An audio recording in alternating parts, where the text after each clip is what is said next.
산다는 것은 하루하루 소망을 가지고 살 때 가능합니다. 사실 소망이 없는 삶은 의미를 잃어버린 삶입니다. 개인이나 사회나 국가나 나아가서 인류 전체도 소망이 없이는 결코 지탱될 수가 없습니다. 아무리 어렵고 힘들어도 소망이 있으면 우리는 견딜 수 있고 또 전진하게 됩니다. 보다 나은 미래에 대한 기대, 이것을 소망이라고 정의한다면 그러한 소망은 개인이나 공동체에게 지향점을 제시하고 현재의 모든 고통을 견디게 합니다. 우리가 기독교의 3덕을 말하면 믿음, 소망, 사랑이죠.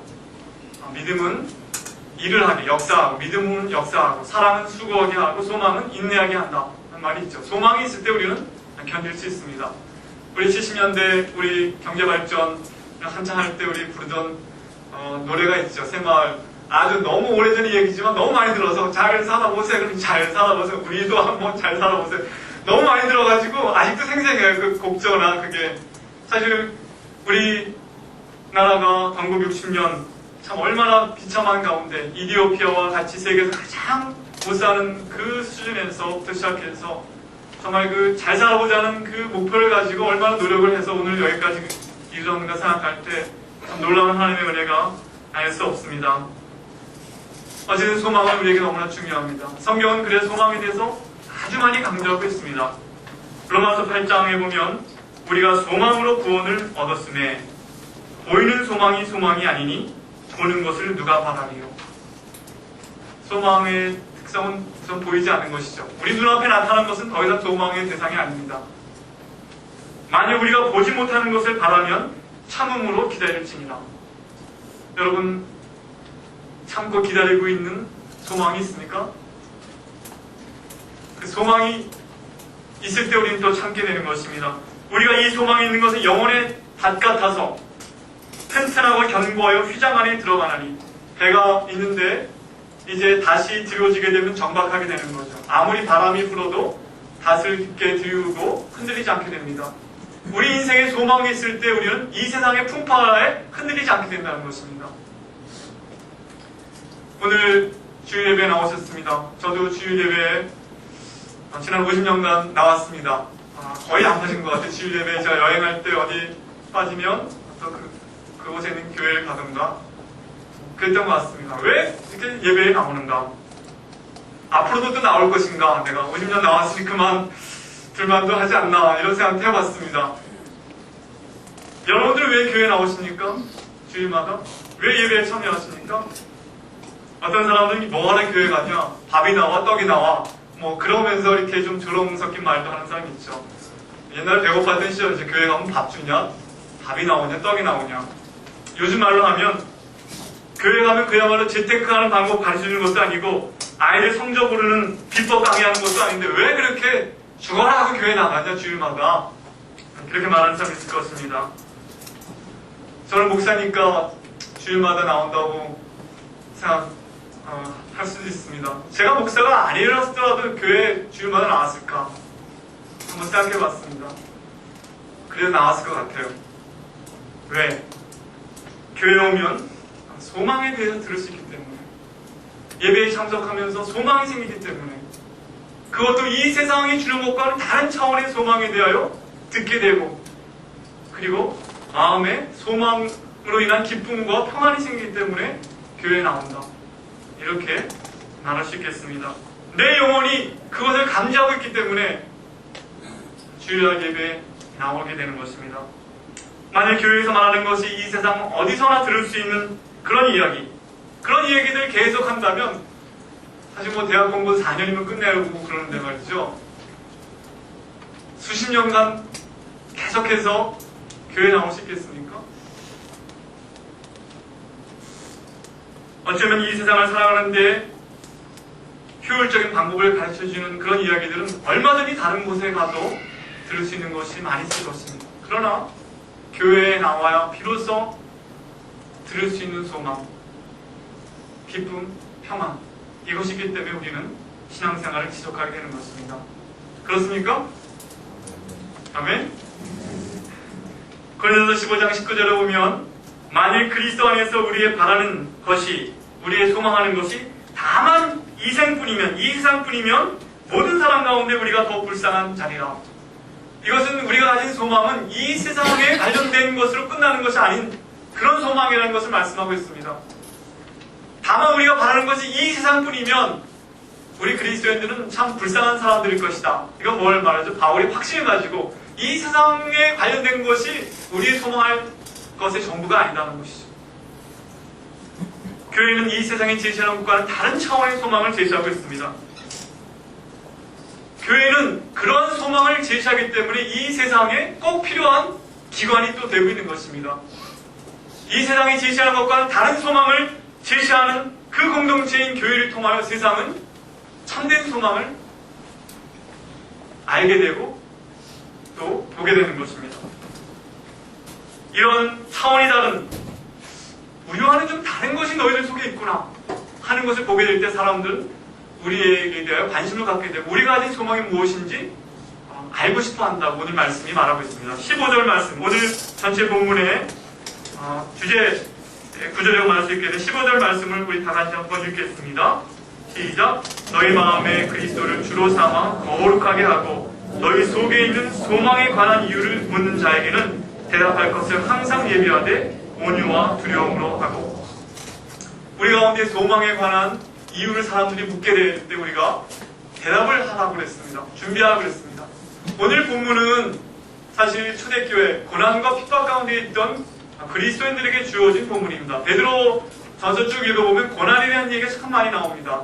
어찌 우리가 이 베드로 서신을 잘 이해를 못한다면 그것은 우리의 삶이 너무나도 그 고난이 적기 때문에 예수 믿는다고 해서 당하는 고난이 우리에게 너무나 지금 적기 때문에 이 본문을 잘 이해하지 못할 수도 있습니다. 그러나 초대교회는 엄청난 고난과 핍박 가운데 직면해 있었습니다. 그들은 그리스도를 따른다는 이유로 인해서 비방을 받았습니다. 미신이라고 조롱을 받았습니다. 심지어는 부도덕하다. 그런 괴담이 돌아가지고 그리스도인들은 이상한 짓을 하는 사람이다 하는 그런 많은 오해도 받았습니다. 뿐만 아니라 가장 사람들이 그들을 비난했던, 그리스도를 비난했던 것은 4장 3절 4절 오늘 본문에 뒤에 있는데요. 좀 뒤이지만 4장 3절 4절에 제가 읽겠습니다. 너희가 음란과 정욕과 술 취함과 방탕과 연락과 무법한 우상 숭배를 하여 이방인의 뜻을 좇아 행한 것이 지나간 때가 족하도다. 이러므로 너희가 저희와 함께 그러한 극한 방탕에 다름질하지 아니하는 것을 저희가 이상히 여겨 비방하나. 사람들이 그리스도를 비방한 이유 중에 하나는 자기들과 같이 방탕하게 살지 않기 때문에 술 취함과 연락과 쾌락을 추구하지 않고 거룩한 삶을 추구하기 때문에 비난했다는 거예요. 밥맛 없는 놈들이다 이렇게 말했다는 거예요.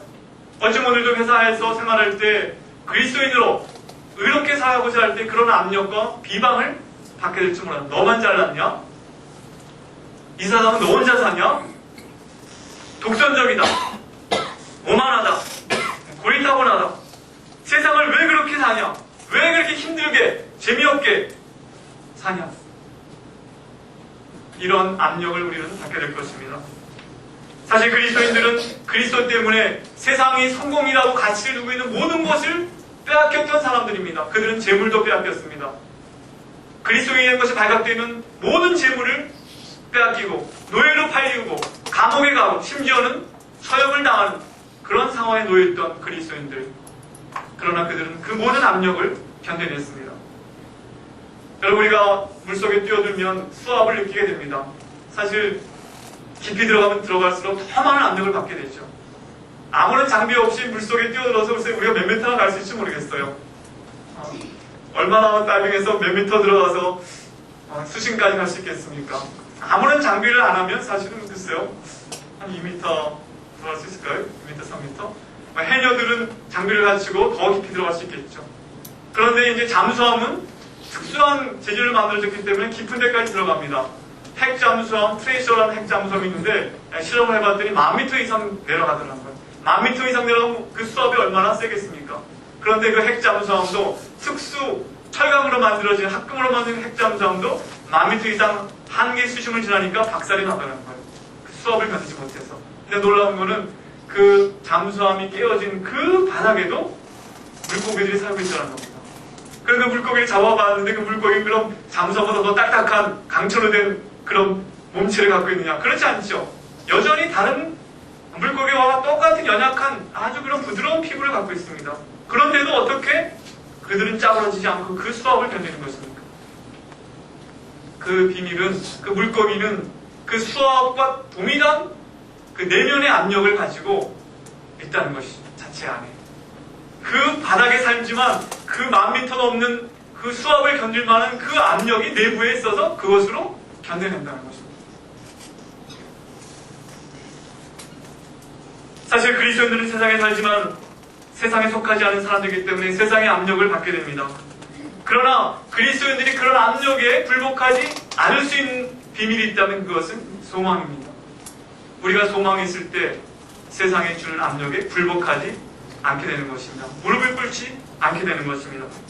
특별히 세상 사람들이 그리스도인들이 갖고 있는 소망이 자신과는 좀 다른 차원의 소망이라는 것을 알게 되는 순간은 바로 그리스도인들이 고난 앞에 있게 될 때 그리스도인들의 태도가 자신들과 다르다는 것을 볼 때 그런 생각을 갖게 되는 것입니다. 아, 저 사람들의 내면에는 뭔가 우리와 다른 소망이 있구나.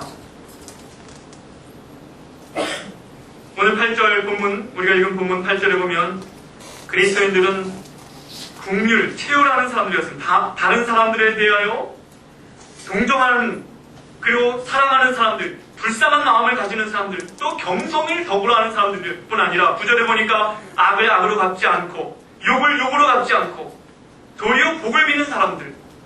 사람이 우리가 누가 나한테 악하게 하면 악하게 하는 것이 우리의 타락한 인간의 본성. 그러나 악을 악으로 갚지 않고 누가 나한테 욕하면 더 센 욕을 해야 마음이 시원해지는 것이 우리의 타락한 본성이. 그렇게 하지 않고 오히려 복을 빌고 그런 태도를 가진 사람이었습니다. 그럼에도 불구하고 세상은 그걸 보게 될 때 너무나 멸시하고 그렇게 해서 너희가 세상을 어떻게 살겠느냐. 그리고 무참하게 어린 양같이 도살장에 끌려가는 어린 양과 같이 저항하지 않고 끌려가는 그들을 보고 세상은 코웃음치고 비난했습니다. 14절에 보면 그러나 의를 위하여 고난을 받으면 복이 있는 자니 저의 두려움을 두려워하며 소동치 말고. 그러나 그런 참으로 처참한 고난 앞에서 그리스도인들이 요동치 않고 오히려 평안하고 기뻐하는 그런 모습을 볼 때 그 주변 사람들은 오히려 두려워하고 저들 속에 있는 것이 무엇인가 관심을 갖게 되었던 것입니다. 그러면서 너희는 왜 그러냐? 도대체 뭐냐? 뭘 믿고 도대체 뭘 소망하기 때문에 그런가?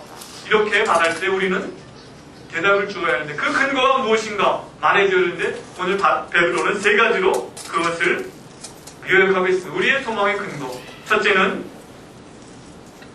거룩하고 공의로우신 하나님이 계시다는 것입니다. 거룩하고 공의로운 하나님. 11절 12절에 보면 악에서 떠나 선을 행하고 화평을 구하여 이를 조치라. 선과 화평을 조치라는 거죠. 왜냐? 주의 눈은 의인을 향하시고 그의 귀는 저의 간구에 기울이시고 그리고 주의 낯은 악행하는 자들 향하시니라. 악행하는 자들 다 주목하고 심판하시기 위해서 준비하신다는 것이죠. 많은 사람들이 자신들의 악을 행하면서도 담대한 것은 심판이 곧바로 행하지 않기 때문에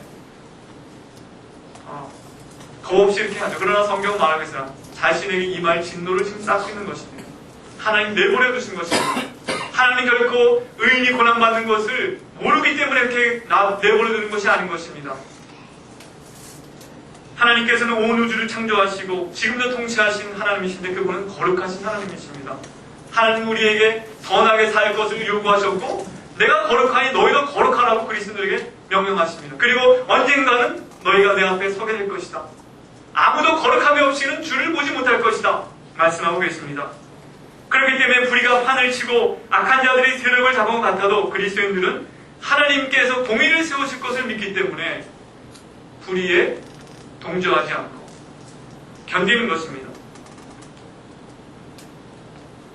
베드로 사도는 특별히 예수님께서도 그렇게 하셨다는 것을 이 베드로전서에 보면 여러 말씀하고 있습니다. 오늘 2장 4절에 보면 이런 말씀이 있습니다.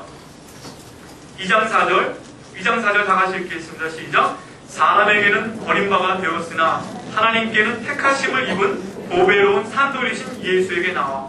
예수님도 이 땅에 의인으로 사셨고 죄가 하나도 없으신 분이시지만 이 세상은 그를 십자가에 못 박았습니다. 그리스도를 거부했습니다. 그리스도를 따르는 너희들이 이 세상에서 거부를 당하고 고난을 받는 것은 너무나 당연하다. 너희는 그리스도를 따르기 때문에 당연히 그 길을 가야 한다. 이렇게 권면하고 있는 것입니다. 그래서 오히려 그리스도인들은 고난을 당할 때 불평하고 낙망할 것이 아니라 내가 그리스도인이기 때문에 그리스도를 따르는 사람이기 때문에 내가 주님으로 믿는 그분을 따르는 길에서 지불하는 대가가 이것이구나 하고 오히려 기뻐했다는 것입니다. 그리스도인에게 주어졌던 고난을 베드로 사도는 불시험이라고 베드로서에 묘사하며 4장 12절 13절에 하나님이 공의롭지 않거나 능력이 없기 때문에 선하게 살고자 하는 그리스도인들, 의를 향하고 겸손하고 악을 악으로 갚지 않는 그들이 고난을 받는 것이 아니라 그것은 하나님께서 그리스도인들을 사랑하셔서 주는 연단이요 그들을 정금같이 모든 불순물을 제거하고 하나님 땅을 유업으로 받기에 합당한 사람으로 만들기 위한 그런 시련의 불이라고 말씀하고 있습니다. 금이 불순물이 섞여 있는데 그것을 정금으로 만들려면 불을 통과해야 되는 것처럼 그리스도인들이 하나님 앞에 서기 위해서 하나님의 나라를 유업으로 얻기 위해서는 그러한 고난을 통과해야 한다. 그렇기 때문에 너희는 기뻐해라. 이렇게 위로하며 소망을 가지라고 말씀하고 있습니다. 성경은 공의로운 하나님이 통치자가 되시기 때문에 현재 상황이 어떻든 간에 악에는 미래가 없다고 분명히 선포하고 있습니다. 오직 선란이 미래에도 영원하다는 것을 우리에게 약속해주고 계십니다. 이러한 믿음을 하나님께서 주신 약속을 믿는 자들에게는 하나님의 공의가 이루어지는 소망이 있기 때문에 이 세상을, 이 어두운 세상을 빛으로 살게 되는 것입니다. 여러분, 하나님의 공의가 이루어질 것을 믿습니까? 그럼 그 거룩하신 하나님처럼 내가 거룩하니 너희도 거룩하라. 그 말씀대로 우리는 살고 악에 굴복하지 않고 의롭게 겸손하게 사랑을 베풀며 살아야 하는 것입니다. 이렇게 살 때 사람들은 우리가 가진 소망의 근거에 대하여 관심을 갖게 됩니다. 두 번째로 우리가 가진 소망의 근거는 뭡니까? 이유는 뭡니까? 예수님의 죽음과 부활입니다. 3장 18절 오늘 본문 이어서 사실 오늘 3장의 내용은 뭐냐면 고난을 받는 그리스도인들에게 너희가 고난을 받았지만 그럼 하나님의 반드시 하나님께서 그리스도를 통해 보여주셨듯이 하나님의 심판이 있고 회복이 있고 보상이 있다는 걸 말씀하고 있습니다. 특별히 그리스도의 죽음과 부활은 그리스도는 이 땅에 오셔서 거부를 당하시고 죽임을 당하셨지만 공의로우신 하나님께서 그를 다시 살게 하셨습니다. 그리고 모든 이름에 뛰어난 이름을 얻게 하시고 모든 이름이 그 앞에 무릎을 꿇고 주라고 고백하게 하셨다는 것입니다. 사실 이 세상의 모든 소망은 죽음 앞에서 꺾이게 됩니다. 아무리 찬란했던 꿈도 죽음 앞에서 수포로 돌아갑니다. 그래서 사람들은 인생이 일장춘몽이고 이 세상살이가 한바탕 꿈과 같다 이렇게 말하는지 모릅니다. 다만 그냥 이것저것 다 하고 성공한 것 같지만 죽음 앞에 서보니 다 허무하구나. 그게 사람들의 고백입니다. 결국에는 우리도 죽을 것이고 우리가 공들여 쌓은 많은 것도 썩고 잊혀질 것이다. 이것이 사람들이 깊이 들어가면 그 사람들의 양심에서 나오는 결론입니다. 이 세상이 우연히 생겨났듯이 언젠가 우리도 이렇게 우연히 살아가는 한 세상에서 그냥 꿈같이 살다가 그렇게 죽어가는 게 아니냐. 그러니까 사는 동안에 어떻게든지 그냥 내 좋은 대로 쾌락을 누리면서 내 마음이 원하는 대로 한번 살아보자. 내일 죽을 터이니 먹고 마시자. 이런 쪽으로 가는 것이 이 세상의 흐름인 것입니다. 그러나 그리스도인들은 그렇지 않습니다. 죽음으로 모든 것이 끝나고 이 세상도 끝나고 모든 것이 없어질 것이 아니고 비록 사람들은 알지 못한다 할지라도 하나님께서 부활을 통하여 그 앞에 하나님 앞에 서게 될 때 우리 몸으로 행한 모든 것들에 대한 심판이 있고 하나님의 보상이 있다고 말씀해주고 있는 것입니다. 레슬리 뉴빅이라는 성경학자가 이렇게 말했습니다. 그러나 예수께서 배척당하시고 십자가에서 죽으시고 장사되었다가 죽음에서 다시 살아나셔서 지금 천하를 다스리고 계시기 때문에 겉으로 보기에 잃은 것 같은 것이 실은 잃은 것이 아니라 부활의 날까지 안전하게 보존되고 있음을 우리는 안다. 예수님께서 제자에게 말씀하셨습니다. 자기 생명을 버리는 자는 얻을 것이요 나를 위하여 자기 처자나 심지어 자기 목숨을 버린 자는 다시 얻게 될 것이다. 사람들은 이것을 이해하지 못합니다. 이 세상이 끝인데 이러면 끝이지 뭐가 또 있냐? 그러나 그리스도는 아니다. 부활이 있다. 그리고 하나님의 심판이 있다. 하나님의 보상이 있다. 그렇게 말하고 있는 것입니다. 예수님께서 말씀하셨습니다. 내 이름으로 이 작은 자 중에 하나에게 냉수 한 그릇이라도 주는 자는 결단코 상을 잃지 아니하리라. 사람들은 우리가 하는 일에 대해서 코웃음 칠지 몰라도 우리가 그리스도 이름으로 이 땅에서 선을 행하고 복음을 전하기 위하여 헌신한 모든 것들이 하나라도 땅에 떨어지지 않고 하나님 앞에서 상을 받게 될 것이다. 약속하고 있는 것입니다. 여러분, 가난한 또 청소년들을 위해서 인재 양성 사역을 우리 교회는 하고 있습니다. 또 주일학교에서 열심히 가르치고 있습니다. 이 모든 것이 무슨 소용이 있겠는가? 반드시 소용이 될 것입니다. 하나님께 기억하시고 갚아주십니다. 그래서 고린도전서 15장은 부활장인데 부활장의 결론이 그겁니다. 그러므로 내 사랑하는 형제들아 견고하며 흔들리지 말며 항상 주의 일에 더욱 힘쓰는 자를 기도하라. 이는 너희 수고가 주 안에서 헛되지 않을 줄을 알미니라. 우리의 모든 이 땅의 수고가 죽음으로 다 끝나는 것이 아닙니다.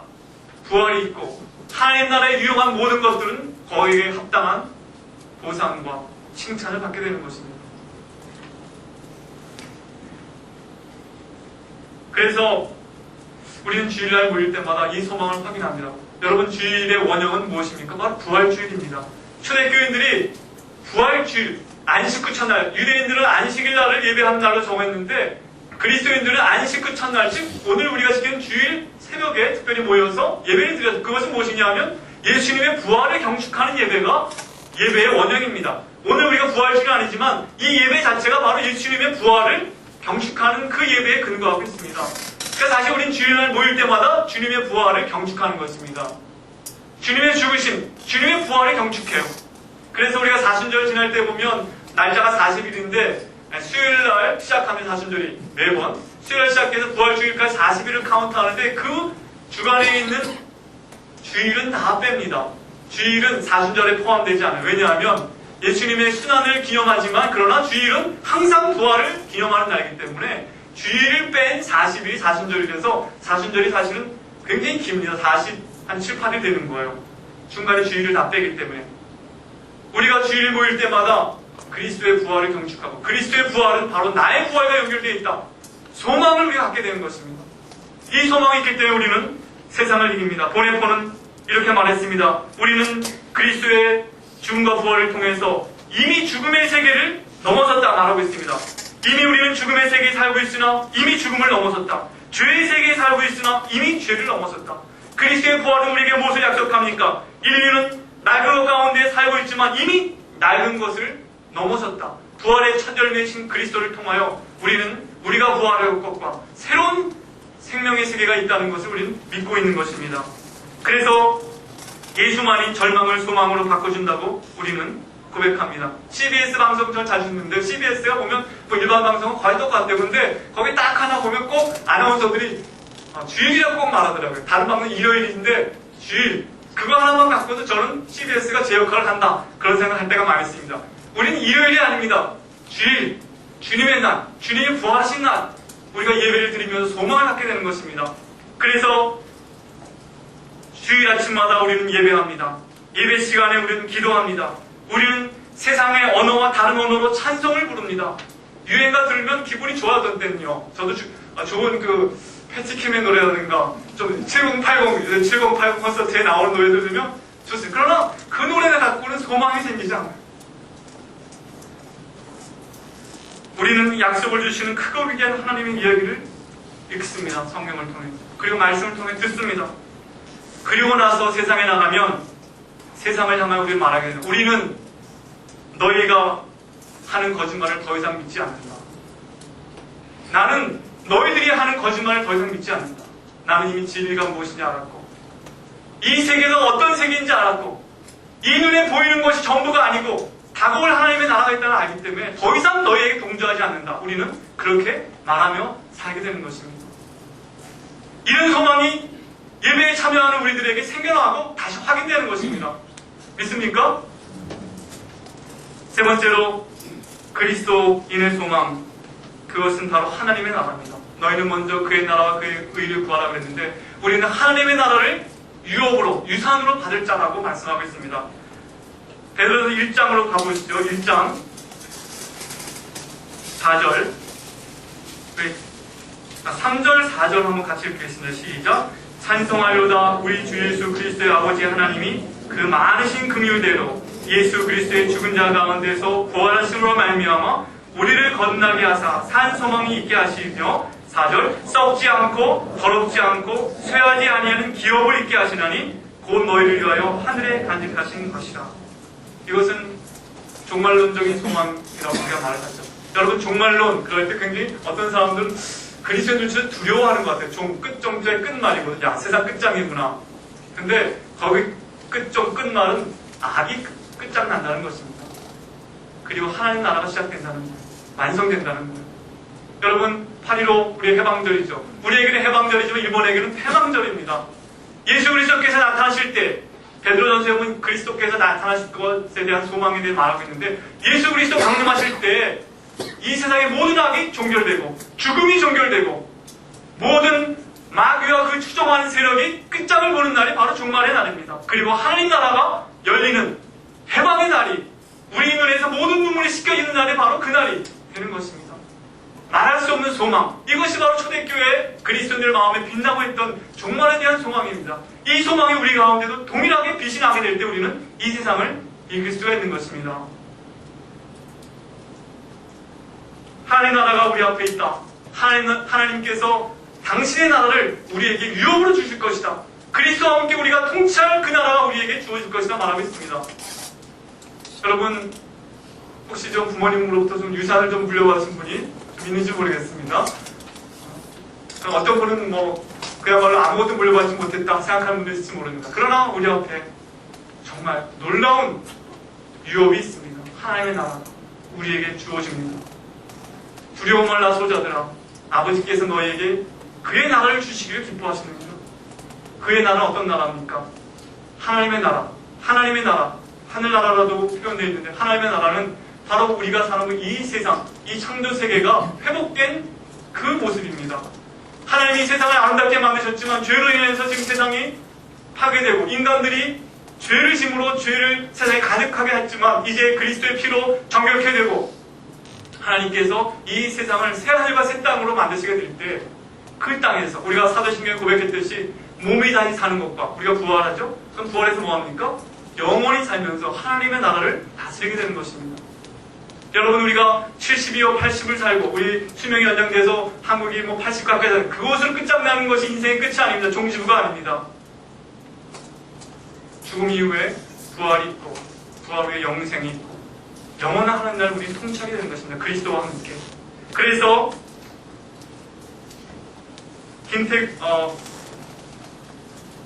달라스 윌라드라는 분이 그런 말을 했어요. 저는 이 글을 읽고 굉장히 처음에 좀 이렇게 충격이 좀 와가지고 이걸 어떻게 받아들여야 될지. 왜냐하면 제가 한 번도 생각을 안 해봤었거든요. 잘 들어보세요. 우리는 지금으로부터 300년, 1000년, 만년 후에 이 경이로운 우주 안에서 자신이 무슨 일을 하고 있을지를 그려보아야 한다. 제가 어저께 밥 먹다가 제 아내한테 이 질문을 했다가 괜히 너무 아내가 당황했다고 한 번도 생각하지 않은 거 그 기분 나빠하면서 그 허공잠 소리 같은 소리 아니냐 그러는데 사실은 우리 인생의 300년, 만년 후를 생각할 수 있는 사람이 누가 있겠습니까? 그러나 영생을 믿는 우리들은 하나님께서 지으신 영원한 세계 속에서 그렇게 존재하며 살아갈 사람들이라는 것을 생각할 수 있는 사람이 된다는 거예요. 한번 생각해 보시죠. 내가 300년, 1000년, 만년 후에 하나님 주신 이 경이로운 우주, 회복된 우주 가운데 무엇을 하고 있을 것인가? 우리 인생은 바로 그 영원한 세계와 잇대어 있는 영생이기 때문에 이 땅에서 그 하나님 나라를 위해서 가치 있게 사는 것이 그 하나님 나라에서 가치가 있는 것입니다. 의로운 것, 공의로운 것, 이 세상의 아름다운 모든 것들은 그 하나님 나라에도 동일하게 아름답게 존재하게 되는 것입니다. 모든 것이 회복되고 계시록 21장 4절에 모든 눈물을 그 눈에서 씻기심에 다시 사망이 없고 사망이 끝장납니다. 애통하는 것이나 곡하는 것이나 아픈 것이 다시 있지 아니하리니 처음 것들이 다 지나갔습니다. 새로운 하나님의 회복된 하나님의 나라에서는 죽음이 끝장이 나고 병이 끝장이 나고 모든 고통과 악한 것들이 소멸되게 되고 하나님의 의와 평강과 희락이 넘치게 될 것이다. 우리에게 약속을 주고 있습니다. 여러분 믿습니까? 김태근 감독의 크로싱이 100만 명 정도 관객을 동원했는데요. 약 220만 명은 봐야 이제 투자비를 받게 됩니다. 약 60억을 투자했는데요. 여러분 안 보신 분이 꼭 한번 보십시오. 한국 분들은 두 번 오늘 설교를 듣고 또 봐도 좋을 것 같습니다. 아 정말 그랬나. 제가 주변에 있는 사람이 물어봤어요. 왜 크로싱 반영을 안 봤대? 왜? 재미없을 것 같아요. 너무 얘기가 무거워요. 요새 아이들, 특히 젊은 친구들 볼 때. 또 하나는 해피엔딩이 아니어서 너무 슬플 것 같아가지고 못 보겠다는 거예요. 사실 그 북한의 한 가족이 헤어지고 또 죽고 그 아들이 나중에 탈출해서 몽골 고비 사막에서 아버지를 만나기 위해 나왔다가 길을 잃고 죽는 그 장면이 나오고 너무나 사실 그 장면을 어떻게 처리할 것인가 감독도 많이 고민했답니다. 이걸 해피엔딩을 끝내면 좀 더 많은 사람들이 오겠는데 그러나 북한 주민의 현실을 반영하는 것은 사실 이렇게 비참한 어떤 그런 것이다. 사실은 굉장히 무거운 얘기지만 그러나 김태근 감독이 그리스도인이기 때문에 거기에 소망이 굉장히 깔려있는 걸 볼 수가 있습니다. 이것이 끝이 아니다. 하나님께서 이제 비를 거기 보면 영화에 보면 비가 내리는 장면이 많아요. 북한 땅에도 비는 내립니다. 그건 하나님의 눈물, 하나님의 위로. 그리고 그 죽어가는 아이의 그 고비 사막에 죽어가는 아이가 그 사막 한 구석에서 쭈그리고 자고 있는데 빗방울이 뚝 떨어집니다. 그 볼에 하나님의 눈물, 하나님의 눈이 그곳을 주목하고 있습니다. 그리고 맨 마지막 장면에는 행복한 가족들, 이웃들이 강가에서 음식을 만들면서 축구를 하면서 하는 장면이 나와요. 그것은 천국의 소망에 대한 것을 묘사하고 있는 장면이라고 감독은 말하고 있습니다. 하나님 나라가 우리 앞에 있습니다. 이 세상이 이렇게 끝날 세상이 아닙니다. 회복이 있고 하나님의 공의가 서고 인생이 죽음 앞에 두려워하지만 그리스도의 부활이 보여주다시피 인생은 죽음으로 끝날 존재들이 아니고 부활과 함께 영원한 생명을 누리며 하나님의 나라를 통치하고 의와 평강과 희락을 우리가 경험하게 될 것이다. 이런 소망이기 때문에 우리는 이 세상이 제시하는 그런 소망으로 만족할 수가 없습니다. 그리고 그것을 얻기 위해서 불의한 삶을 살 수가 없다 말씀하고 있습니다. 이제 결론을 맺습니다. 이 어두운 세상 그것은 죄악으로 인한 결과입니다. 부스러지고 어그러진 것이 이대로 계속될 것이다 생각할 때 사람들은 낙심하게 되고 그리고 그냥 세상의 물결에 자신을 맡기고 살게 됩니다. 그러나 그리스도인들은 다릅니다. 우리들은 새로운 삶이 있다는 것, 그리스도의 피로 우리가 정결케 되고 그리스도의 부활에 우리가 동참하게 되고 거듭난 생명, 새로운 세상에 대한 소망을 가진 사람들입니다. 그래서 그리스도인을 한마디로 정의하자면 소망을 가진 사람들입니다. 하나님을 믿는다는 것은 구체적인 소망을 가지고 사는 것입니다. 나 자신의 미래에도 소망을 갖고 불우한 이웃에게도 소망을 주며 어두운 사회와 불확실한 미래에도 소망을 갖는 것이 믿음이 아니겠습니까? 라고 한 여인은 말했습니다. 로마가 어떻게 그리스도 앞으로 돌아왔는가? 헨드릭 발룬이라는 사람이 인류학이라는 책에서 그렇게 말했는데요. 긴 본문이지만 제가 읽겠습니다. 모든 것이 불확실한 시대에 교회만은 바위처럼 단단히 서서 그 교회의 진실과 교회라는 건 믿는 것 우리가 믿는 믿음의 진실과 신성함에 대한 주장을 조금도 굽히지 않았다. 이처럼 흔들림 없는 용기야말로 대중들을 사로잡았고 로마로 하여금 국가마저 무너뜨렸던 난관을 무사히 통과할 수 있게 해주었다. 어떻게 로마가 그리스도 앞에 돌아왔는가? 그리스도인들이 소망을 굳게 붙잡고 흔들림 없이 없었기 때문에 이 흔들리는 세상 속에 살던 사람들이 도대체 너희가 갖고 있는 소망의 근거는 뭐냐? 관심을 갖게 되고 그 근거가 하나님, 그리스도, 하나님의 나라인 것을 알게 되고 그리스도께 돌아오게 되었다는 것입니다. 여러분, 우리도 그렇습니다. 우리도 우리 주변에 있는 친구들, 식구들, 우리 이 사회를 함께 살아가는 많은 사람들에게 우리가 기여할 수 있는 것이 있다면 우리가 소망을 가지고 사는 것입니다. 굳게 인내하며 사는 것입니다. 의를 행하며 사는 것입니다. 겸손하고 사랑으로 사는 것입니다. 너희는 왜 이렇게 사냐고 물을 수 있도록 사는 것입니다. 그렇게 살 때, 우리가 소망을 가지고 살 때 세상은 소망을 보게 되는 것입니다. 로마서 15장 13절 자, 일부 예배에 나온 분들, 일부 예배에 나오신 분들에게 선물로 주겠다 그랬는데 2부에 나온 분들에게도 드렸습니다. 3부에 나오신 분들에게도 이 구절을 선물로 드립니다. 뭐 제가 전면 특허 얻은 거 아니지만 성경에 있는 건데, 오늘 말씀을 들은 여러분들에게 15장 13절 우리 왜 암송하면 참 좋을 구절입니다. 우리 다 같이 한번 읽겠습니다. 시작. 소망의 하나님이 모든 기쁨과 평강을 믿음 안에서 너에게 충만케 하사 성령의 능력으로 소망이 넘치게 하시기를 원합니다. 아멘. 기도하겠습니다.